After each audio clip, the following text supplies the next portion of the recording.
Meskipun optimis dengan pertumbuhan ekonomi Indonesia, berbagai lembaga keuangan asing seperti IMF, Bank Dunia, dan Bank Pembangunan Asia memprediksi bahwa ekonomi Indonesia tidak akan tumbuh melebihi angka 5,2% pada tahun 2026 ini.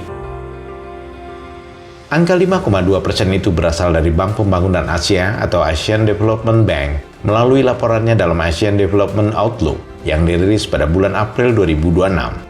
Proyeksi ini merupakan proyeksi tertinggi dibandingkan proyeksi IMF dan Bank Dunia.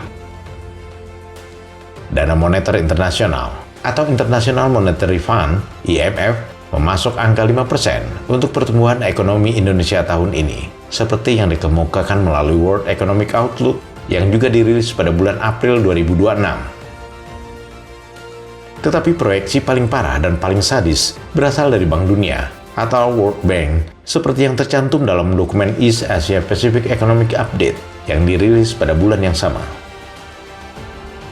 Bank Dunia memprediksi pertumbuhan ekonomi Indonesia 2026 tidak akan melebihi angka 4,7%. Padahal pada bulan Januari, Bank Dunia pernah memproyeksikan pertumbuhan ekonomi Indonesia hingga 5%.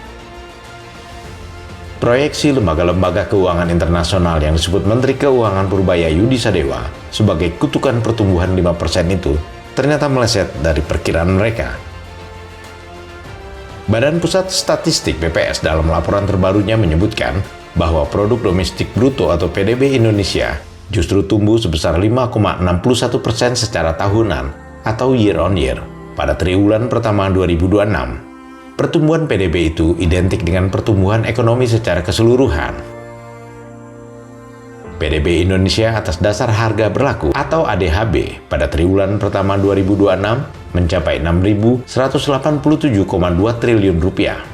Sedangkan PDB atas dasar konstan atau ADHK tercatat sebesar 3.447,7 triliun rupiah.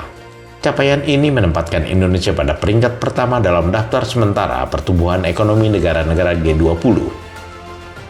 Ekonomi Indonesia tumbuh baik di luar ekspektasi dari berbagai lembaga, di mana di kuartal pertama pertumbuhan ekonomi kita mencapai 5,61%. Nah, pertumbuhan kita yang 5,61% ini adalah tumbuh di atas beberapa negara G20. Memang dari G20 ini yang belum keluar India, tetapi di antara negara yang keluar termasuk China, Singapura, Korsel, Arab Saudi, Amerika Serikat, kita yang tertinggi.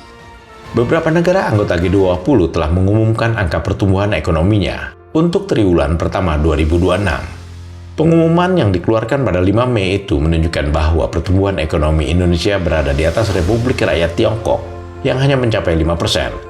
Serta sederet negara G20 lainnya yang angkanya pertumbuhannya lebih rendah. Pertumbuhan ekonomi Korea Selatan misalnya hanya 3,6%, Arab Saudi 2,8%, dan Amerika Serikat 2,7%. Kemudian ekonomi Prancis hanya tumbuh sebesar 1,1%, Jerman 0,3%, serta Uni Eropa dan Italia masing-masing 0,8%, dan yang paling rendah Meksiko 0,1%. Secara umum, dalam 2 tahun terakhir ini, pertumbuhan ekonomi Indonesia yang rata-rata 5,08% per tahun masih berada jauh di atas rata-rata negara G20. Sementara pertumbuhan ekonomi negara-negara G20 per tahunnya hanya 3,30%. G20 merupakan forum kerjasama ekonomi dunia yang beranggotakan 19 negara plus Uni Eropa. Indonesia termasuk salah satu anggotanya. Forum ini dibentuk guna memperkuat kebijakan ekonomi global serta menjaga stabilitas keuangan.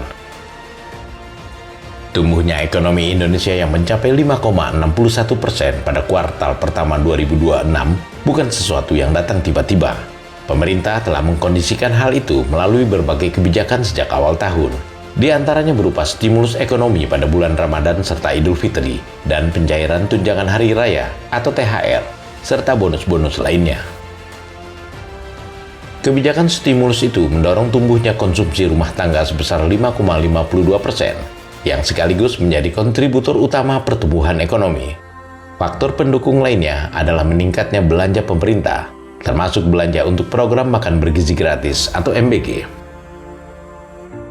Nah, pertumbuhan ini merupakan pertumbuhan yang memang pemerintah siapkan dengan berbagai kebijakan, terutama dalam rangka kemarin Hari Raya Lebaran. Kemudian kalau kita lihat konsumsi rumah tangga masih menjadi penggerak utama dengan pertumbuhan 5,52%, dan ini semakin menegaskan bahwa momentum daripada Ramadan dan Idul Fitri serta pelepasan mobilitas itu meningkat dengan tinggi. Di kuartal pertama juga kita lihat belanja pemerintah tumbuh tinggi di angka 21,81%, di mana ini angkanya sekitar 815 triliun.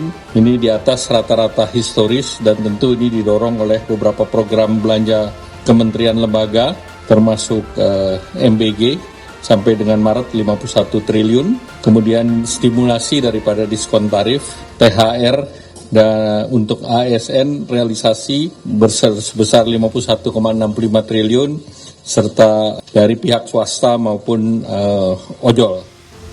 Menteri Keuangan Prubaya Yudi Sadewa tampaknya sangat gembira ketika menggelar konferensi pers terkait pertumbuhan ekonomi Indonesia yang mencapai 5,61%. Menurut Purbaya, Indonesia telah berhasil melepaskan diri dari kutukan pertumbuhan 5% yang dilontarkan lembaga-lembaga keuangan asing. Dan pencapaian ini merupakan prestasi yang luar biasa di tengah tekanan perekonomian global yang amat tidak menentu. Meski demikian, Purbaya mengingatkan bahwa kondisi perekonomian global yang masih belum membaik merupakan hambatan yang harus dihadapi. Untuk itu, pemerintah harus memastikan pertumbuhan ekonomi domestik terus berjalan baik, serta meningkatkan ekspor ke sejumlah negara. Jadi kalau target tercapai, jumpa persnya santai lah. Saya nggak stres. Padahal semalam saya nggak bisa tidur, kecapean. Jadi begitu tercapai tadi 5,61, waduh, harus naktir. Jadi gini, ini prestasi yang luar biasa loh. Di tengah gejolak tekanan perekonomian global yang amat tidak menentu, kita masih bisa tumbuh sesuai dengan target 5,61, dan dibandingkan triwulan keempat tahun lalu kan tumbuhnya lebih cepat. Dulu 5,39, 5,61. Jadi clear sekali kita sudah bisa terlepas dari kutukan pertumbuhan 5%. Jadi ekonomi sedang bergerak ke arah yang lebih cepat lagi. Tapi kan kita tahu hambatan masih akan besar di depan, mengingat global juga belum baik kondisinya. Jadi kita harus pastikan domestiknya tumbuh dengan bagus, dan segala mesin atau perusahaan-perusahaan yang ekspor oriented yang masih bisa ekspor, kita akan dukung supaya mereka bisa lebih kompetitif di global market. Pertumbuhan ekonomi sebesar 5,61% pada kuartal pertama 2026 juga menjadi topik pembahasan pada rapat terbatas Kabinet Merah Putih dan Komite Stabilitas Sistem Keuangan yang dipimpin Presiden Prabowo Subianto di Istana Merdeka. Dalam ratas ini terungkap, selain faktor-faktor pendorong yang telah disebutkan tadi, tercapainya pertumbuhan ekonomi yang berada di atas rata-rata negara G20 itu juga ditunjang kinerja ekspor-impor yang positif.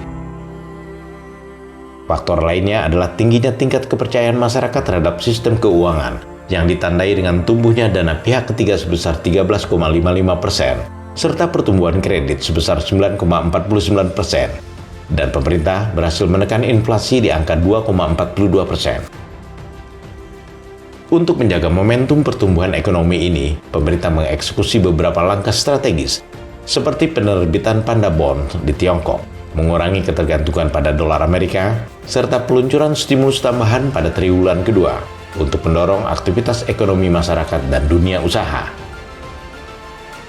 Di bidang moneter, pemerintah bersama Bank Indonesia dan Otoritas Jasa Keuangan memastikan pengawalan ketat terhadap nilai tukar rupiah yang saat ini berpotensi besar untuk menguat. Pemerintah dan Bank Indonesia menyepakati 7 langkah strategis untuk memperkuat fiskal dan moneter, mencakup intervensi pasar valuta asing, koordinasi optimalisasi surat berharga, penjagaan likuiditas, serta penyesuaian pembelian dolar domestik guna menjaga stabilitas keuangan.